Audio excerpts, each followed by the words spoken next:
كان قريبا من الموت وأنقذت حياته. فتاة تتبرع لوالدها بكليتها دون علمه بالرغم من رفضه. لا تنسى الإعجاب بالفيديو والاشتراك بالقناة ليصلك كل جديد.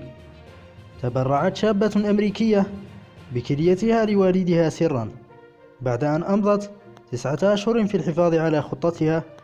وبحسب صحيفة Good Morning America، قبل عامين تم تشخيص إصابة الأب جون بنوع من أمراض الكلى يعرف باسم اعتلال الكلية المناعي ألف، وهو مرض يمكن أن يترتب عليه وصول الكلى إلى مراحلها النهائية وتوقفها عن العمل.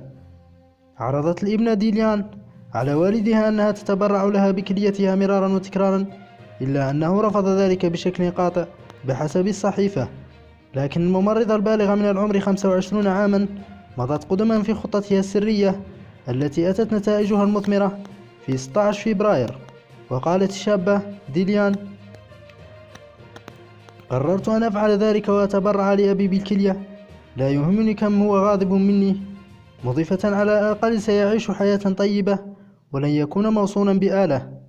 وأوضحت ديليان أن الأطباء أخبروا والدها أنه ليس لديه الكثير من الوقت للعيش، وكانت تعلم أن جون بحاجة إلى عملية زرع الكلى، وأرادت مساعدته بأي طريقة ممكنة، لأن الاختبارات كشفت مؤخرا وأن جون كان يعاني من الفشل الكلوي.